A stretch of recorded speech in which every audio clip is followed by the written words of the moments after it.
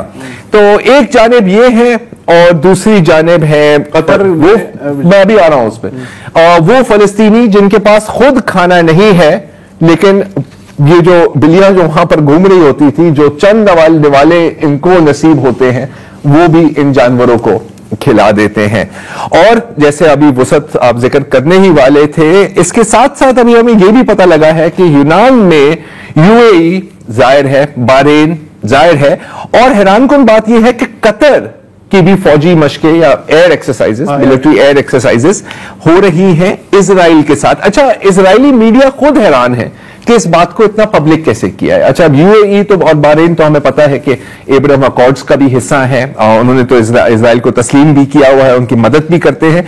Qatar का इसमें होना थोड़ा सा मेरा ख्याल है कि हमारे लिए हैरानकुन है, क्योंकि वो उधर बहुत हिमायत करते रहे हैं फलस्तीनियों की।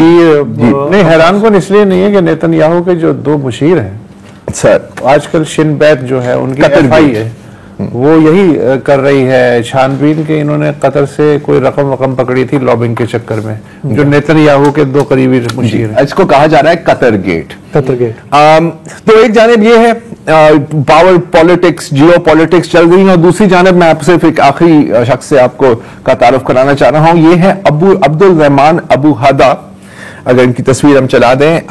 और अभी इनके बारे में मैंने ये कहानी पढ़ी है कि पिछले कई माह से ये एक मलबे का ढेर है, एक हिल है रेत की, और अपने हाथों से या कभी किसी लोहे के टुकड़े से उसको खोद रहे होते हैं। जब उनको एक किसी इंसान का पुर्जा मिलता है या कोई हड्डी मिलती है तो बड़े एहतराम से उसको उठाकर एक कब्र में दफन कर देते हैं। उससे पूछा गया कि क्यों, उसने कहा कि यार मेरे 9 खानदान के 9 फर्द थे, मेरे वालिदैन, मेरे 6 भाई बहन, और वो सब इस मलबे के ढेर के में दफन हुए हैं। तो जब भी मुझे उनका कोई एक चीज मिलती है तो मैं जोड़कर उनको दफना देता हूं।